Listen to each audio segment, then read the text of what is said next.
I will never forget the day my world came crashing down. It had started like any other day. Routine Tuesday filled with work emails, Joseph's reluctant efforts at homework, and the steady hum of the coffee maker in the background. Nothing seemed out of place. There were no warnings, no subtle clues to prepare me for the storm looming on the horizon. Even if there had been, would I have acted any differently? Probably not. Some disasters are simply unavoidable. I was sitting in the living room, scrolling through bills on my laptop, when a notification appeared on the screen. Your balance has fallen below the minimum threshold. That didn't make sense. The college fund had more than enough money. For 6 years, we had been carefully saving for Joseph's future. Louise and I had always agreed. It was untouchable. Expecting some kind of mistake, a glitch, maybe. I logged into the account, but what I saw hit me like a freight train. The account wasn't just low. It was empty.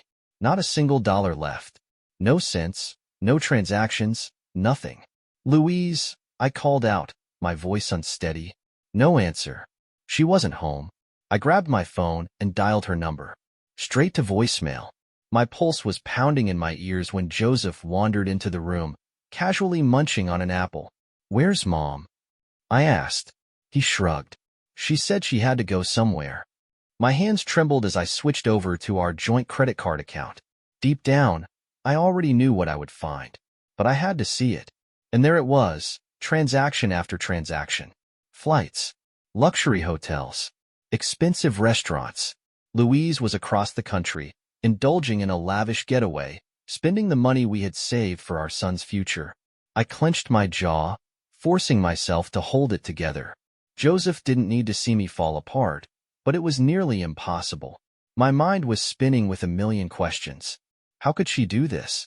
How could she take from Joseph? Sure, we had been arguing more lately. Sure, things hadn't been great between us. But this was beyond repair. Joseph must have noticed something in my expression because he walked over and placed a small hand on my shoulder. "It's fine, Dad," he said with a smile that felt too calm, too certain. I fixed everything. At the time, I assumed he was just trying to make me feel better. Hours passed, and reality slowly sank in. When I finally checked our closet that night and found her suitcase missing, it hit me like a sledgehammer. She had taken the money, packed her bags, and walked away from everything. Her family, her home, from me, from Joseph. I wasn't just furious at her. I was furious at myself. How had I missed the signs? How had I let this happen right under my nose? Joseph remained quiet that evening. When he finally went to bed, I sat alone in the dark, replaying every moment of the last few months, searching for answers. But there were none. All that remained was a gaping hole where trust used to be, a betrayal so deep it threatened to consume me. What I didn't realize as I sat drowning in my grief was that Joseph had already begun working on a solution, one I could never have imagined. The days that followed Louise's betrayal blurred together. I moved through them like a ghost, barely functional, running on autopilot. I was consumed by anger, confusion, heartbreak. But Joseph? Joseph was fine. If anything, he seemed too fine. For a 12-year-old whose mother had just abandoned him, he was eerily composed. He went to school like usual, did his homework, played with his Legos. Nothing in his routine changed. At first, I assumed he was in shock. Kids process trauma differently, don't they? But as time passed, it became clear. Joseph wasn't ignoring what had happened. He was doing something about it. It started small. I'd catch him hunched over his tablet, typing furiously, his brows furrowed in concentration. If I walked by, he'd glance up and quickly minimize the screen. I didn't think much of it at first. Joseph had always been a tech whiz, coding, gaming, messing around with gadgets. It was just what he did. Then came the whispered phone calls. One evening, I caught him in the kitchen, phone pressed to his ear. "Who are you talking to?" I asked. His eyes widened for a split second before he quickly shoved the phone into his pocket. Nobody," he mumbled before hurrying out of the room. I let it go. I assumed he was talking to a friend, maybe even a school counselor. Everyone copes in their own way, I told myself. And then there was the garage. Joseph started spending hours in there, tinkering with wires and tools, completely absorbed in whatever he was working on. I assumed Joseph was just working on one of his usual engineering projects. He'd always been good with his hands, building robots, model planes, things like that. But one evening, curiosity got the best of me. I decided to check on him in the garage, and what I found completely stopped me in my tracks. There was a whiteboard covered with diagrams, equations, and flowcharts. It looked like something out of a spy thriller. Beside it was a laptop, its screen filled with scrolling lines of code. Joseph was at the workbench, carefully soldering something that, to my eye, looked a lot like a listening device. When he saw me, he jumped up quickly, trying to shield the whiteboard with his small body. "What's all this?" I asked, genuinely puzzled. "Nothing, Dad. Just a project for school," he replied too quickly, too defensively. I raised an eyebrow. "A school project? Since when does a sixth grader need surveillance equipment?" Joseph's face turned red, and for a moment, I thought he might actually confess. But instead, he shrugged, muttering, "You wouldn't get it," before gathering his tools and heading back inside. I stood there for a moment, staring at the whiteboard, my mind spinning. Whatever Joseph was working on, it was more than just a school project, and it wasn't just a hobby. As the days passed, his odd behavior only grew more intense. Joseph started asking questions about Louise's finances. Did she have any other accounts? Did I know her passwords? Had she ever mentioned offshore investments? At first, I thought it was just curiosity, but then I realized he was gathering information. "Why do you want to know all this?" I asked one evening. Joseph shrugged, not even glancing up from his tablet. "No reason. Just wondering." "Joseph," I said firmly, my tone serious, "this isn't normal. If something's bothering you, you need to tell me." He finally looked up. "I told you, Dad. I'm fixing it. You'll see." That night, I couldn't sleep. Joseph's words kept echoing in my mind. Fixing it? What could he possibly mean by that? The next morning, I found him in the kitchen, typing furiously on his laptop. His fingers flew across the keyboard with a confidence that seemed way beyond his 12 years. Looking back, I should have pressed him harder. I should have demanded to know exactly what he was up to. But part of me didn't want to know. Part of me was afraid of what I might find out. Over the following days, Joseph became even more secretive. He stopped leaving his tablet unattended, locked the garage door whenever he was working, and even started covering the whiteboard with a sheet when he wasn't using it. And then, just when I was starting to convince myself it was all harmless, Louise called. "What do you want?" My voice was cold, sharper than I intended, but I didn't care. "Albert!" she cried, her voice frantic and trembling. "Oh my God, Albert, you have to help me." Help her? The audacity of her request made my blood boil. "Help you?" I spat. "You emptied our college fund and ran off with your boyfriend. Why on earth would I help you?" "Albert, please," she begged, her voice cracking. "Just listen to me. Something's gone wrong. Everything's gone wrong." I leaned against the counter, gripping the edge to steady myself. "What are you talking about?" I asked, my heart pounding. "It's Damian," she said, her voice now breaking. "He's gone. Just disappeared. All his accounts are frozen, and so are mine. I can't access anything, Albert. Nothing." Her words hit me like a slap, but the emotion I felt wasn't sympathy. It was a cold satisfaction. "Albert, please," she pleaded again, desperation in her voice. "I don't know what's happening. I don't know who did this, but I need your help. I'm stuck in Miami with no money, no ID, nothing. Damian said he'd take care of everything, and now he's just gone." "Sounds like a real stand-up guy," I said dryly, unable to resist taking a jab. She didn't even acknowledge it, too consumed by her panic. "I swear, Albert, I didn't mean for any of this to happen. You just what, Louise?" I snapped, my anger finally boiling over. "You just stole from your own son? You just walked out on your family for some guy who clearly doesn't give a damn about you?" There was a long pause on the other end, broken only by her shaky breathing. "I made a mistake," she whispered. "A mistake?" I barked out a bitter laugh. "You don't get to call this a mistake, Louise. You made a choice. A selfish, cruel choice, and now you're paying for it." "Albert, please," she said again, her voice barely audible. I have nothing. I don't know what to do. I need you. I opened my mouth to respond, but before I could, Joseph appeared in the doorway, holding his tablet. Who's on the phone? He asked, his tone casual, like it was any other day. I covered the receiver and whispered, "It's your mom." Joseph's face darkened for just a moment, but then that same calm, knowing smile spread across his lips. "Put it on speaker," he said. Something about his tone made me hesitate. It wasn't a request. It was a command. I pressed the speaker button and placed the phone down on the counter. "Louise," I said, my voice hardening. "You're on speaker now. Joseph's here." There was a sharp intake of breath from her end. "Joseph," she said, her voice softening. "Sweetheart, it's Mommy." Save it," Joseph interrupted, his tone cold and emotionless. "I don't want to hear it."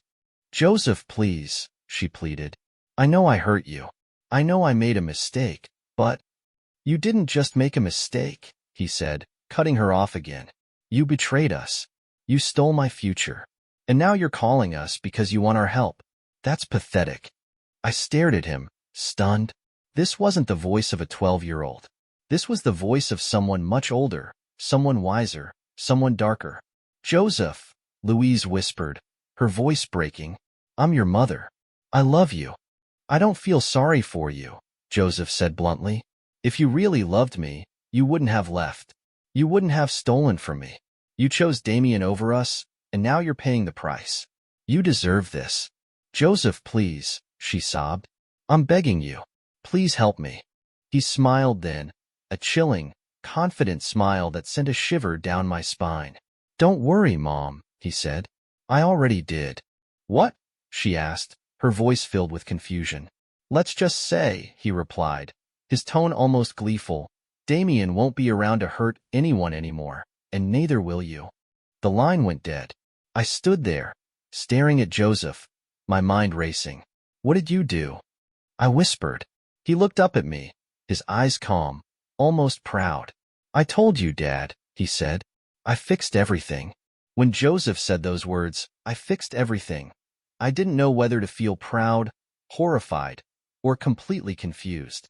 My 12-year-old son, standing there with that unnerving calmness, had just silenced his panicking mother with a remark that left me more unsettled than ever. My mind raced with possibilities, each one more absurd than the last. What could he have done? He's just a kid, right? "Joseph," I said, trying to keep my voice steady. "What do you mean, you fixed everything? What did you do?" He shrugged casually, as if we were talking about his math homework. "It's like I said, Dad. Mom can't hurt us anymore." My stomach twisted into a knot. "Joseph, this isn't a game. You need to tell me exactly what you've done." He sighed, like a parent indulging a child's endless questions, and motioned for me to follow him into the living room. "Okay, fine. I'll show you." We sat down on the couch, and he opened his tablet. The screen lit up with a dizzying array of charts, bank statements, and what looked like coding scripts. My pulse quickened as he started explaining, his voice calm and methodical, as though he were presenting a science project. "Remember how Mom drained my college fund?" he began. "Well, I figured if she could take the money, I could take it back." I stared at him, speechless, as he pulled up a series of bank transactions. Sure enough, the $100,000 Louise had stolen was back in the account. Not just sitting there, but reorganized and invested in a way that made my head spin. "How did you—" I stammered. "Easy," he said, as if hacking into bank accounts were as simple as tying his shoes. "Mom wasn't exactly careful with her passwords. I just used the ones she saved on her phone to access her accounts. Damian's too. He wasn't any smarter. Once I was in, I transferred the money back to where it belongs." "That's illegal," I said, though my voice lacked conviction. He shrugged again. "So is stealing from your kid." I couldn't argue with that, but my unease deepened as he kept scrolling. The bank transfers were just the beginning. Joseph had done more. Much more. "Damian had a bunch of accounts in his name," Joseph said, pointing at the screen. "Turns out, he's been scamming people for years. Fake investments, shell companies, stuff like that." "I reported everything to the authorities," he added casually. Gave them all the evidence they need to lock him up for good. You reported him? I asked, my voice barely above a whisper. Yep, he said with a smirk. I even made sure the trail led back to Mom, too. She helped him spend the money, so technically, she's part of the scam. Now the police are watching her, too. Joseph, do you understand what you've done? I asked, my voice rising. This isn't just about getting the money back. You've put your mother in serious trouble. She put herself in trouble, he shot back, his tone sharper now. She chose Damian over us. She chose herself over us. Why should I feel sorry for her? I didn't know how to respond. He was right, of course. Louise had betrayed us in the worst possible way. But hearing those words come from my son, delivered with such icy detachment, made my chest ache. And Damian? I asked, dreading the answer. What do you mean? He won't be around anymore? Joseph grinned. Oh, don't worry. He's fine for now. He just doesn't have any money or anywhere to hide. The authorities froze all his accounts. By the time they find him, he'll be broke and in jail. The casual way he said it, as though destroying a man's life was no different than squashing a bug, sent a shiver down my spine. Joseph, I said, choosing my words carefully, why didn't you tell me about this before? Why didn't you let me handle it? He looked up at me, his expression suddenly softer. Because I knew you wouldn't do anything. You just let her get away with it because you're too nice. Someone had to stop her, Dad. Someone had to protect us. I felt like the ground had shifted beneath me. My son, my sweet, brilliant boy, had taken it upon himself not just to fix our situation, but to exact revenge in a way I couldn't have imagined. Joseph, I said after a long pause, I'm not sure this is the right way to handle things. He tilted his head, his calm demeanor never wavering. Maybe not, but it worked. I didn't know what to say, what to feel. My son had done what I couldn't, taken control of a hopeless situation and turned it on its head. But at what cost? Joseph closed his tablet and looked at me with that same unnerving confidence. Don't worry, Dad, he said. Everything's going to be okay now. But as I sat there, staring at him, I couldn't shake the feeling that things were far from okay. I didn't sleep much after Joseph's revelation. How could I? The sheer magnitude of what he'd done kept replaying in my mind. Like a movie stuck on an endless loop, my 12-year-old son had come up with a plan so intricate, so devastating, that it had brought a grown man and woman to their knees. And the worst part? He didn't seem to feel even the slightest bit of guilt. I told myself I'd talk to him in the morning, but life had other plans. The phone rang again. It was Louise. My first instinct was to ignore it. What could she possibly say that would change anything? But there was this small, almost masochistic part of me that wanted to hear her squirm. So I answered. What? I barked, not bothering with pleasantries. Albert, please, she sobbed. I need your help. I'm begging you. The sound of her voice was almost unrecognizable. Gone was the confident, self-assured woman who had waltzed out of our lives without a second thought. In her place was someone desperate, broken. You've got some nerve calling me, I said coldly. Albert, listen to me, she said, her words tumbling out in a frantic rush. The police are after me. They froze all my accounts. Damian's gone, just vanished. I don't even know where he is. I'm stuck. Albert, I don't have any money. I don't have anywhere to go. And whose fault is that? I cut in, my voice rising. Albert, please, she cried. I know I messed up, okay? I know I hurt you and Joseph, but I didn't deserve this. I don't deserve to be left with nothing. I let out a bitter laugh. You emptied our son's college fund, ran off with your boyfriend, and now you're crying because the consequences caught up to you? You do deserve this, Louise. Every last bit of it. There was silence on the other end, broken only by her shaky breathing. I didn't think it would get this bad, she whispered. You didn't think at all, I snapped. You were too busy living it up with Damian to care about what you left behind. She started sobbing then, loud and uncontrollable. Albert, I'm begging you, please, just help me get out of this mess. I don't have anyone else to turn to. The sheer audacity of that statement made my blood boil. After everything she had done, she had the nerve to act like a victim? Like I owed her anything? There's nothing I can do for you, I said flatly. Don't say that, she pleaded. You can talk to the police. Tell them it was all Damian's fault. Because lying to cover for you worked out so well the first time? I cut her off. No, Louise, I'm done cleaning up your messes. Albert, please, she shouted, her voice breaking. If not for me, then for Joseph. Do it for him. That was the last straw. Don't you dare bring Joseph into this, I said, my voice dangerously low. You don't get to play the concerned mother now. Not after what you did to him. You made it perfectly clear where your priorities lie, and they weren't with your family. Albert, I'm sorry, she cried. I didn't mean for any of this to happen. I just wanted to be happy. Happy? I repeated, my voice dripping with disbelief. You think stealing from your son and running off with some loser was going to make you happy? Well, congratulations, Louise. You got what you wanted, and now you can deal with the consequences. There was another long silence. For a moment, I thought she'd hung up, but then she spoke again, her voice small and broken. Is this really how it's going to be? She asked. You're just going to abandon me like this? The sheer irony of her words almost made me laugh. You abandoned us first, I said simply. And no, Louise, I'm not abandoning you. I'm just letting you deal with the mess you created. Goodbye. I hung up before she could say another word. When I turned around, Joseph was standing in the doorway, watching me with that same calm, calculating expression. Joseph, I said carefully, what you did, what you're doing, it's not normal. This isn't how a 12-year-old is supposed to think. I'm not a normal 12-year-old, he said bluntly. I didn't have an answer to that. If there's one thing I've learned, he continued, it's that people like Damian don't just roll over when they're cornered. They lash out. They make noise. They take down as many people as they can on the way down. That's exactly what happened next. It started with a phone call. Not from Louise this time. No, I'd blocked her number.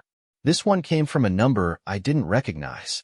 Against my better judgment, I picked up, thinking maybe it was the authorities finally catching up to Damian. Albert, the voice growled on the other end. Low, dangerous, and filled with venom. You think you're so clever, don't you?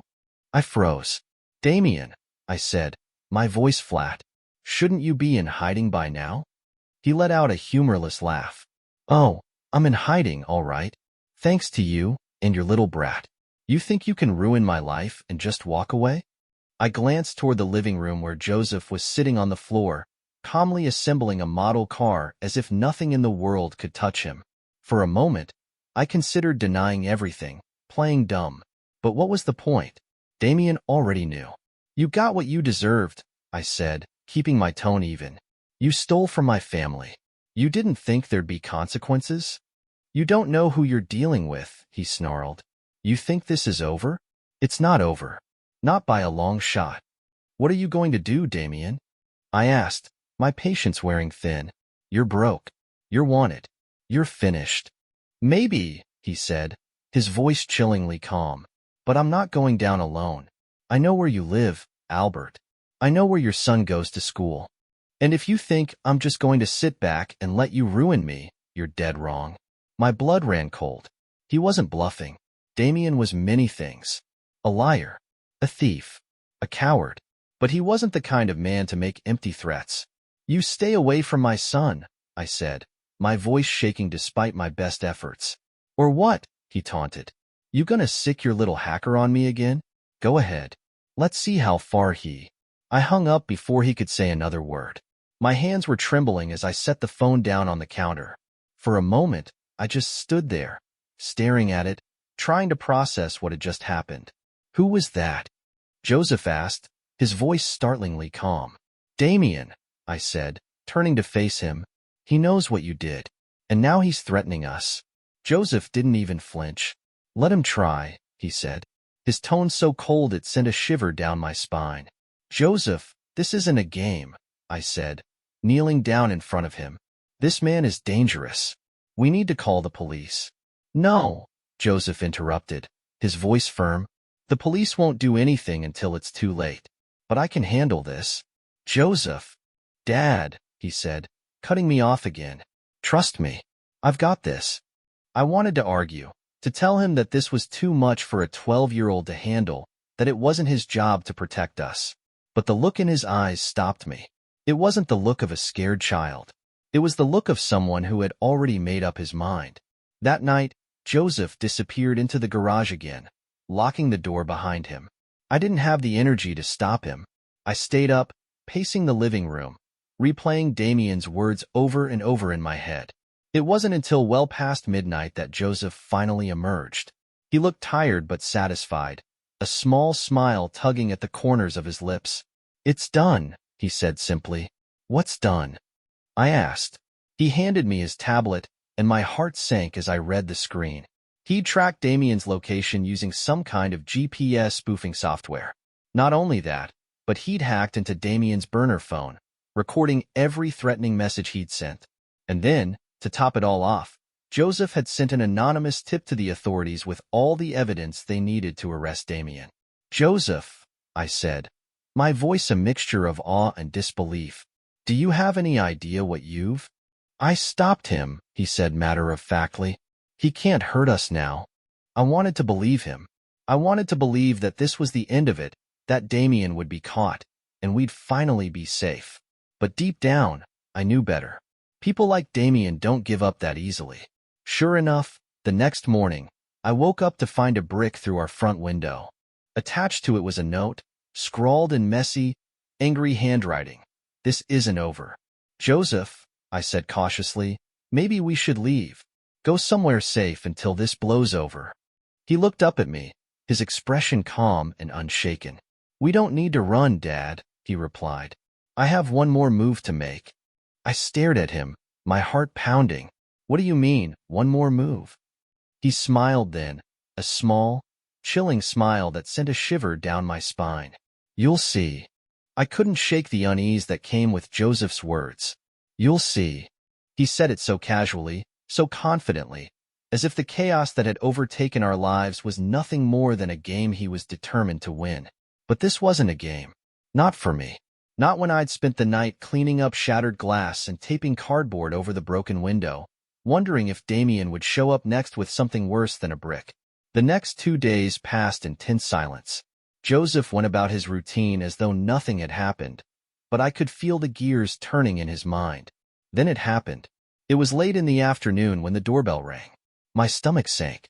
No one had come by in days, not since the brick, and I wasn't expecting anyone. Joseph glanced up from his tablet, his face unreadable. "Don't answer it," I said instinctively, my voice low. Joseph didn't reply.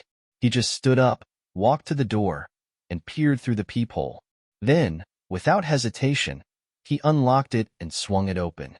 Standing there, larger than life and twice as angry, was Damian. His face was a twisted mask of fury, his eyes bloodshot and wild. He was a shadow of the smug, confident man I'd seen in old photos with Louise. This Damian looked desperate and dangerous. "You need to leave," I said, trying to keep my voice steady. Damian sneered. "Oh, I'm not going anywhere. Not until your little brat explains how he ruined my life." To my horror, Joseph stepped forward. He was calm, almost bored, as he crossed his arms and stared up at Damian. "You did that all by yourself," Joseph said evenly. Damian's jaw clenched. "Listen, you little—" "You're broke," Joseph interrupted, his tone sharp and cutting. "You're wanted in 3 states. And now you're here, threatening me and my dad. Smart move." I reached for Joseph, intending to pull him back, but he shook off my hand. "Joseph, stop," I hissed. But Joseph didn't stop. He stepped closer to Damian, his voice steady and cold. "You shouldn't have come here. You're just making things worse for yourself." Damian let out a bark of laughter. "Worse? Kid, I've got nothing left to lose." "That's where you're wrong," Joseph said, his lips curling into a small, chilling smile. Before I could process what was happening, Joseph reached into his pocket and pulled out a small device, something I didn't recognize. He pressed a button, and suddenly, Damian's phone buzzed in his pocket. Damian frowned, pulling it out to see a series of files popping up on the screen. "What the hell is this?" Damian demanded. "Proof," Joseph said simply. Damian's eyes flicked over the screen, his expression shifting from confusion to alarm. You little. Proof that you're a threat, Joseph continued, cutting him off. Every message you've sent, every call you've made, every threat, you've left a trail. And now the authorities have it. Damian's face turned red. You're bluffing. Joseph tilted his head. In that moment, I realized what Joseph had done. He hadn't just been gathering evidence. He'd been preparing a trap. Damian's phone wasn't just buzzing with files. It was streaming a live feed straight to local law enforcement. Joseph had turned Damian's own threats into his downfall. Damian lunged forward, his face contorted with rage. But before he could take another step, the sound of sirens filled the air.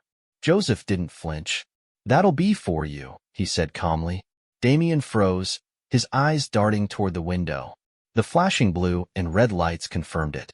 He turned back to Joseph, his face a mix of fury and panic. This isn't over, he spat. Yes, it is, Joseph replied, his voice cold and final. The police burst through the door moments later. Damian didn't resist. He knew it was over. As they hauled him away, I stood there in stunned silence, trying to process everything that had just happened. Joseph turned to me, his expression unreadable. I told you I had one more move, he said quietly. Joseph, I said, my voice shaking. Do you have any idea how dangerous that was? He could have hurt you. He could have hurt both of us.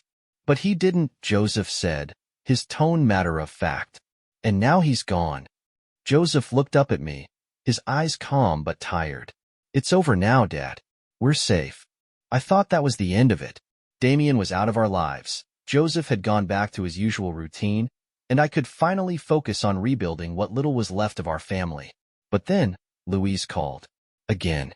I'd blocked her main line, but she must have found another way to contact me. What now, Louise? I said, my tone colder than ice. Her voice was barely recognizable, weak and hoarse, like someone who hadn't slept in days. Albert, she began. I'm in trouble, Albert, she admitted. Real trouble. The police, they're investigating me. They think I was part of Damian's scams. Weren't you? I asked, letting the accusation hang in the air. She hesitated. I didn't know what he was doing at first, she said, her voice trembling. But by the time I figured it out, it was too late. I was already tied to everything. And now? Now they're freezing my accounts, seizing my assets. I have nothing, Albert. Nothing. Albert, I don't have anywhere else to go, she said, desperation seeping into every word. That's not my problem, I replied coldly. What about Joseph? She asked, her voice trembling. Doesn't he deserve to have his mother in his life? Joseph doesn't need you, I said bluntly. He's done more for this family in the past 2 weeks than you ever have. And he's done it without you. We don't need you, Louise. Not anymore. The line went silent. For a moment, I thought she'd hung up. But then she spoke. You raised a son who doesn't just survive, he conquers. But be careful, Albert. One day, his heart might be too cold to save. When I turned around, Joseph was standing in the doorway, watching me with that same calm expression he always wore. Was that Mom? He asked. I nodded. What did she want? To come back, I said simply. Joseph didn't flinch. Did you tell her no? I did. He nodded, satisfied. Good. She doesn't deserve to come back. In the days that followed, I couldn't stop replaying everything Joseph had done, everything he had orchestrated. It was impossible not to marvel at his brilliance. A 12-year-old had managed to outweigh grown adults, dismantle a criminal scheme, and save his family from ruin, all while keeping an unnerving level of composure. It was impressive, no doubt about it, but it was also terrifying. Joseph didn't act like a normal child. He didn't respond to situations with fear or hesitation. In the weeks that followed, life slowly began to return to normal. Damian was behind bars, and Louise had gone silent, likely too caught up in her own legal troubles to bother us anymore. The house was quiet, peaceful even, but that peace felt fragile. One afternoon, I found Joseph in the garage, tinkering with a new project. It was a drone, sleek and meticulously built, with wires and circuits laid out in perfect order. He looked up when I entered, offering a small smile. Hey, Dad, he said. What's up? I leaned against the doorway, watching him work. You're always building something, aren't you? He shrugged. I like it. It keeps my mind busy. That's a good thing, I said carefully. But Joseph, you don't always have to be fixing things. Sometimes, it's okay to let things just be. He didn't respond right away. Instead, he focused on soldering a tiny wire, his hands steady and precise. When he finally spoke, his voice was quiet. I don't know how to do that. What do you mean? He set down the soldering iron and looked at me, his expression serious. I don't know how to just let things be. If something's broken, I have to fix it. If there's a problem, I have to solve it. It's just how I think. I wanted to tell him that he didn't have to carry that burden, that it wasn't his responsibility to fix everything. But I knew better. Joseph wasn't like other kids. He saw the world differently, and no amount of reassurance from me would change that. You've got a gift, Joseph, I said finally, but it's also a responsibility. You're going to have to decide how to use it and who to trust with it. He nodded, his eyes thoughtful. I know. I watched him for a moment longer, my chest tight with a mixture of pride and worry. That night, as I lay in bed, I thought about Louise's final words to me. You raised a son who doesn't just survive, he conquers. But be careful, Albert. One day, his heart might be too cold to save. Joseph was brilliant, no question about it. But brilliance could be a double-edged sword. It could build or destroy, heal or hurt. And I can only hope that as he grows, he will choose to create, not destroy, that his inventions will serve humanity, driving progress and unity, rather than fueling the conflicts that darken our world today.